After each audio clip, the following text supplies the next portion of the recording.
नमस्कार दोस्तों। आज की इस वीडियो में हम लोग बात करने वाले हैं संस्कृत में पत्र लेखन अर्थात संस्कृत में पत्र किस तरह से लिखा जाता है। दोस्तों, यदि आप संस्कृत में पत्र लेखन सीख जाते हो तो आपको बोर्ड के द्वारा कुल 8 अंक प्राप्त होगा, जो बहुत आसान है दोस्तों।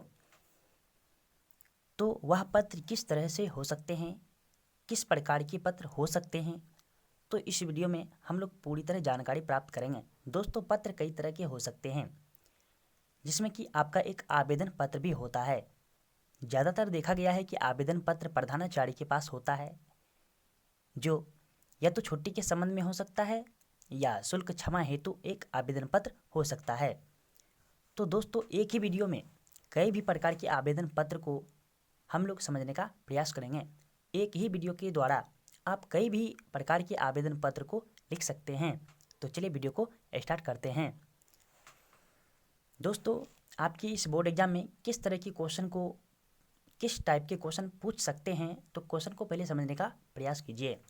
जैसे कि यह तो आपको कह सकता है कि एक आवेदन पत्र लिखें, जिसमें आप फ्री है दोस्तों, कोई भी कारण ले सकते हैं, कोई भी विषय ले सकते हैं। तो यहाँ आपको बोला नहीं गया है कि ये कारण है या ये सब्जेक्ट है। जहाँ पे आपको कारण ये सब्जेक्ट नहीं दिया रहे तो वहाँ अपने मन से आप कारण ले सकते हैं। दूसरा क्वेश्चन दोस्तों, प्रधानाचार्य के पास एक आवेदन पत्र लिखें। प्रधानाचार्य के पास एक आवेदन पत्र लिखें। तो दोस्तों, इसमें भी आपके मतलब क्या, आपको कोई कारण नहीं दिया है और ना ही कोई सब्जेक्ट दिया है। तीसरा क्वेश्चन दोस्तों, 5 दिनों के अवकाश हेतु प्रधानाचार्य के पास एक आवेदन पत्र लिखें, जिसमें बड़े भाई के विवाह का वर्णन हो। दोस्तों, तीसरे टाइप के क्वेश्चन में आपको बोल दिया गया है कि प्रधानाचार्य के पास 5 दिनों के अवकाश के लिए एक आवेदन पत्र लिखिए, जिसमें बड़े भाई के विवाह का वर्णन होना चाहिए। दोस्तों, इस तरह के क्वेश्चन में आप अपने मन से ना ही तो सब्जेक्ट ले सकते हैं और ना ही कोई कारण ले सकते हैं। आपको क्वेश्चन में जैसा कारण या जैसा सब्जेक्ट दिया रहेगा उसके अनुसार ही आप लिख सकते हैं। जैसा कि हमारे इस क्वेश्चन के अनुसार दिया गया है कि 5 दिनों के अवकाश के लिए हमको आवेदन पत्र लिखना है, जिसमें हम कारण क्या दर्शाएंगे कि बड़े भाई के विवाह का वर्णन करेंगे। तो चलिए दोस्तों, वीडियो को आगे बढ़ाते हैं। जैसा कि हम लोग जानते हैं दोस्तों, हिंदी में पत्र लिखना तो आपको आता ही होगा। जैसे हम लोग लिखते हैं हिंदी में सेवा में श्रीमान प्रधानाचार्य महोदय, ठीक उसी तरह से दोस्तों संस्कृत में तो और आसान है। सेवा में को ही हम लोग संस्कृत में लिखते हैं सेवायाम। सेवायाम का अर्थ क्या होता है दोस्तों? सेवा में। श्रीमान प्रधानाचार्य महोदय, सेवायाम श्रीमान प्रधानाचार्य महोदय। दोस्तों, किसी भी प्रकार का आवेदन पत्र लिखिएगा तो यह लाइन लिखना बहुत ज़रूरी है और यहाँ तक में कोई चेंज नहीं होगा दोस्तों। और लिखने के बाद पूर्ण विराम चिन्ह का प्रयोग जरूर करें। आगे बात आता है विद्यालय का नाम। जैसा कि दोस्तों मैंने लिखा है ब्रह्मा उच्च विद्यालय पिपरा। दोस्तों, आपको क्या करना है, बस इस जगह पे चेंज कर देना है। आप जिस विद्यालय में पढ़ते हैं उस विद्यालय का नाम यहाँ पे लिख देना है और नाम लिखने के बाद कोमा का प्रयोग कीजिएगा दोस्तों। कोमा का प्रयोग करने के बाद आपका विद्यालय कहाँ है, किस स्थान पर है, उस स्थान का नाम लिख दीजिएगा। बस यहाँ पे थोड़ा सा चेंजिंग करना है दोस्तों। अगला बात आता है हमारा विषय। जैसा कि मेरा विषय दे दिया है 5 दिनों के अवकाश के लिए हमको छुट्टी प्राप्त करने के लिए प्रधानाचार्य के पास आवेदन पत्र लिखना है। दोस्तों, आवेदन पत्र बोल दे या याचना पत्र बोल दे या प्रार्थना पत्र बोल दे तो सब एक ही है दोस्तों। बस करना क्या है, प्रार्थना पत्र बोलेगा तो आगे देखिएगा यहाँ तो विषय हमको जैसे कि दे दिया है 5 दिनों के, तो 5 को संस्कृत में लिखते हैं पंच। दिवस से मतलब दिन के, दिवस के, 5 दिवस के अर्थात 5 दिनों के। अवकाश अर्थम, अवकाश अर्थम, अवकाश के लिए अर्थात छुट्टी के लिए क्या लिखना दोस्तों? आवेदन पत्र। क्या लिखना हमको? आवेदन पत्र। यदि आपको याचना पत्र बोले तो बस चेंज कहाँ करना दोस्तों? यहाँ इस स्थान पर आपको चेंज कर देना है। यदि आपको बोर्ड एग्जाम में बोला जाए कि याचना पत्र लिखिए, तो आपको इस आवेदन पत्र के स्थान पर याचना पत्र लिख देना। यदि प्रार्थना पत्र कहेगा तो आपको इसके स्थान पर प्रार्थना पत्र लिख देना है। और दोस्तों, यहाँ जो है मेरा विषय दे दिया है 5 दिन की छुट्टी के लिए। हो सकता है आपका कारण दे दे 2 दिनों के अवकाश के लिए, 3 दिनों के अवकाश के लिए, 4 दिनों के अवकाश के लिए, तब कैसे लिखेंगे? तो दोस्तों, इसके लिए मैं नया जुगाड़ लेके आया हूँ। तो देखिए दोस्तों, ये नोट कर लीजिएगा दोस्तों। जैसे यदि आपको बोर्ड एग्जाम में 2 दिनों के अवकाश के लिए दे देगा, तो आपको वहाँ पर क्या लिखना है? दिन द्विअस्य, दिन द्विअस्य अवकाश अर्थम। इस 2 दिन के अवकाश के लिए, 2 दिन के अवकाश के लिए देगा तो आपको वहाँ पे इस शब्द का प्रयोग करना है। यदि 3 दिन के अवकाश के लिए है, तब उसके लिए क्या करेंगे? 3 दिन के अवकाश के लिए रहेगा तो वहाँ पे लिखेंगे दिन त्रयस्य, दिन त्रयस्य अवकाश अर्थम, 3 दिन के अवकाश के लिए। यदि दोस्तों 4 दिन का रहेगा तो क्या लिखेंगे? 4 को संस्कृत में चतुर्थ लिखते हैं, दिन को दिवस लिखते हैं, तो चतुर्थ दिवसस्य, 4 दिन के अवकाश अर्थम, अवकाश के लिए, 4 दिन के अवकाश के लिए।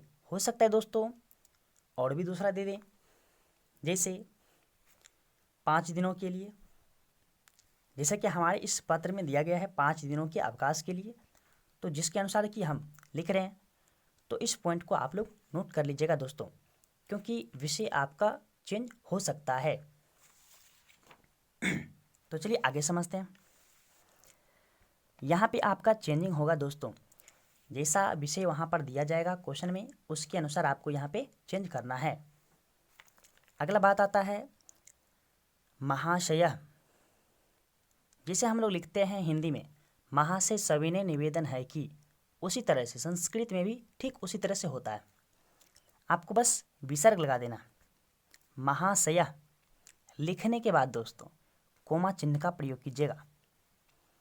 महाशय सविनयम निवेदनम अस्ति यत्। दोस्तों, कोई भी आवेदन पत्र लिखिएगा तो यहाँ तक आपका कोई शब्द चेंज नहीं होगा, चाहे कारण कोई भी हो, यहाँ पे कुछ चेंज नहीं होता है। आपको ये शब्द याद ही कर लेना है। महाशय सविनयम निवेदनम अस्ति यत्। अस्ति का अर्थ है, अस्ति का अर्थ क्या होता है? यत् मतलब कि, सविनय निवेदन है कि, मम मतलब मेरे, भ्रातुः मतलब भाई का, मम भ्रातुः मेरे भाई का, विवाहः स्वः भविष्यति मेरे भाई का विवाह कल होगा। स्वः का अर्थ कल होता है, भविष्यति का अर्थ होगा। मम मतलब मेरे, भ्रातुः मतलब भाई का, क्योंकि दोस्तों कारण जो है हमको दे दिया गया है कि बड़े भाई का विवाह है, इसीलिए मैंने क्या लिखा है? मम भ्रातुः विवाह स्वः भविष्यति मेरे भाई का विवाह कल होगा। वर यात्रा, वर यात्रा का अर्थ होता है बारात। वर यात्रा संध्या काले, कल शाम में, वर यात्रा कल शाम में, गमिष्यति जाएगा। दोस्तों आप ही लोग बताइए, जब बड़े भाई का विवाह है तो बारात जाएगा या आएगा? तो ऑफकोर्स जाएगा। यदि मान लीजिए दोस्तों आपका जो क्वेश्चन रहेगा, यदि उसमें कारण दे दे कि अपने बहन के विवाह के अवसर पर, तो उसमें बताइए दोस्तों बारात आएगा कि जाएगा? ऑफकोर्स आएगा। तो आएगा तो उसके लिए कौन सा शब्द का प्रयोग करेंगे? तो वहाँ पे करना क्या है? गमिष्यति के पहले आ उपसर्ग का प्रयोग कर देना है। आएगा का लिखेंगे आगमिष्यति, आएगा का आगमिष्यति। दोस्तों कारण क्या क्या हो सकता है तो हम आपको दिखाएंगे। पहले इसको समझ लीजिए। मेरे भाई का विवाह कल होगा, बारात कल शाम में जाएगी। ये दोस्तों मैंने कारण लिखा है, आपको भी जैसा कारण देगा बस 2 लाइन आपको लिखना है और बाद में दोस्तों कोई चेंजिंग नहीं होगा। जैसे कि यहाँ से, अतः विद्यालयम आगंतुम असमर्थ अस्मि, इसीलिए विद्यालय आने में, आगंतुम आने में, असमर्थ हूँ, अस्मि का अर्थ हूँ। दोस्तों इसलिए क्या कहते हैं, इसीलिए विद्यालय आने में असमर्थ हूँ। अतः मह्यम, इसलिए मह्यम मतलब मुझको, इसलिए मुझको या मुझे, अतः मह्यम 5 दिवसस्य 5 दिन का अवकाशम अवकाश प्रदान कर उपकुर्वन्तु उपकार करें। देखिए, इसीलिए मुझे 5 दिन का अवकाश प्रदान कर उपकार करें। दोस्तों ये हुआ बड़े भाई के विवाह के अवसर पर। ये आपका कारण चेंज हो जाएगा, तब कैसे लिखेंगे, तो कारण क्या क्या हो सकता है, चलिए दोस्तों हम बताते हैं उसको।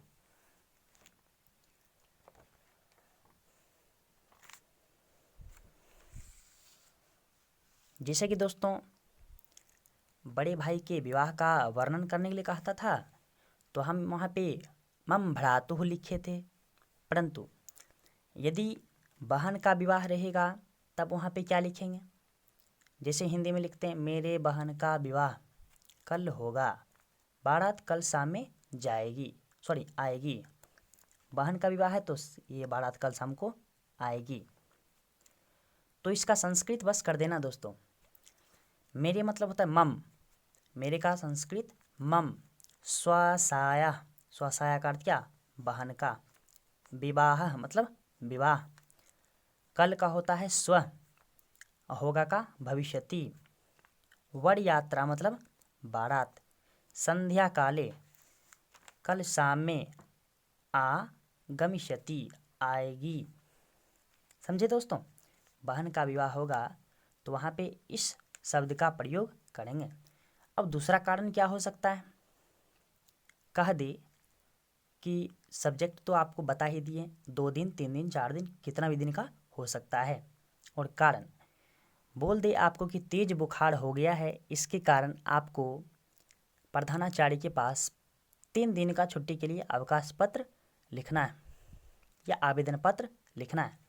तो आपको क्या करना है, तेज बुखार अगर कारण दे देगा तो वहाँ पे हम इस शब्द का प्रयोग करेंगे, जैसा कि हिंदी में हम लिखे हैं, मैं आज तेज बुखार से पीड़ित हूँ, मैं आज तेज बुखार से पीड़ित हूँ। तो इसी का संस्कृत बनाना है, अहम अद्य तीव्र जोरेन, अहम अद्य तीव्र जोरेन, मैं आज तेज बुखार से, तीव्र ज्वर से, ज्वर का अर्थ बुखार, तेज बुखार से पीड़ित अस्मि हूँ। यदि दोस्तों आपको कह दे कि तेज बुखार हो गया है जिसके कारण आप प्रधानाचार्य से छुट्टी मांगिए, तो वहाँ पे हम इस शब्द का प्रयोग। तीसरा कारण दोस्तों, या तो पेट दर्द हो सकता है, यदि पेट दर्द दे दे तो आपको क्या लिखना है उसके जगह, आज मैं पेट दर्द से पीड़ित हूँ, इसका संस्कृत बना देना है दोस्तों। तो मैं का अहम लिखेंगे, आज का अद्य लिखेंगे, पेट दर्द से, अहम अद्य उदर वेदनेन, उदर का अर्थ पेट, वेदनेन का अर्थ दर्द से, अहम अद्य उदर वेदनेन, मैं आज पेट दर्द से पीड़ित अस्मि, मैं आज पेट दर्द से पीड़ित हूँ। तो दोस्तों ये था आपका कारण, जो अनेक प्रकार के कारण हो सकते हैं। तो चलिए हम लोग पत्र पर चलते हैं। दोस्तों जैसा कि हम लोगों ने जाना कि कारण कई प्रकार के हो सकते हैं, तो दोस्तों ये शब्द आपका चेंज नहीं होगा। सविनयम निवेदनम अस्ति यत्, सविनय निवेदन है कि यहाँ भाई का विवाह है तो भाई के विवाह का वर्णन करेंगे। यदि बहन काटेगा तो बहन का मतलब जैसा कारण देगा वैसा कारण हम यहाँ पे प्रयोग करेंगे।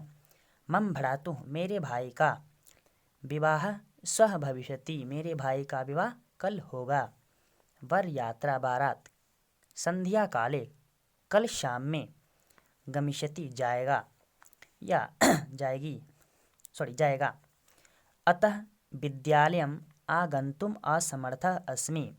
दोस्तों कोई भी कारण लिखने के बाद ये चिन्ह का प्रयोग, इस शब्द का प्रयोग हमेशा कीजिएगा। इस वाक्य का कारण लिखने के बाद इसका प्रयोग हमेशा कीजिए। अतः विद्यालयम आगंतुम असमर्थः अस्मि, इसीलिए विद्यालय आने के लिए असमर्थ हूँ या आने में असमर्थ हूँ। अतः मह्यम, इसीलिए मुझे। दोस्तों जैसा विषय यहाँ पे चेंज करेंगे वैसा यहाँ पे भी प्रयोग करना पड़ेगा। जिसे 5 दिन का है तो यहाँ भी पंच दिवसस्य लिखेंगे। अतः मह्यम पंच दिवसस्य अवकाशम प्रदाय उपकुर्वन्तु, इसीलिए मुझे 5 दिन का अवकाश प्रदान कर उपकार करें। उपकुर्वन्तु उपकार करें। दोस्तों ये यहाँ तक लिखने के बाद, पत्र लिखने के बाद आपको शिक्षक ये प्रधानाचार्य कैसे पहचानेंगे, तो आपको अपना परिचय देना है। जैसे कि राइट साइड में, पूरे राइट साइड में दोस्तों लिखना है समापन भवदीयः आज्ञाकारी शिष्यः। शिष्य हैं तो शिष्यः लिखिएगा, यदि शिष्या हैं तो शिष्या लिखिएगा। शिष्य रहिएगा तो शिष्य लिखेंगे, शिष्या रहेंगे तो शिष्या लिखेंगे। भवदीयः आज्ञाकारी आपका आज्ञाकारी, शिष्य हैं तो शिष्य, अशिष्य है तो शिष्या। लिख करके दोस्तों आपको यहाँ नाम लिख देना है, उसके बाद रोल नंबर दे देना है, फिर वर्ग लिख देना, आप किस वर्ग में पढ़ते हैं। सबसे महत्वपूर्ण पॉइंट दोस्तों, एक शब्द नहीं भूलना, ये ऊपर में दोस्तों, ऊपर में राइट साइड में आपको इस संकेत यानी एक खटाल बना देना है। आपको उसमें लिखना है स्थान, और आप कहाँ से पत्र लिख रहे हैं तो लिखेंगे परीक्षा भवनम, स्थान में लिखेंगे परीक्षा भवनम, और किस तिथि को लिख रहे हैं तो तिथि दर्शा करके वहाँ पे ये लिख देना है। दोस्तों यह था आपका विशेष तरीका। ये तरीका जान जाने के बाद आपका बोर्ड एग्जाम में एक भी नंबर नहीं कटेगा। धन्यवाद दोस्तों।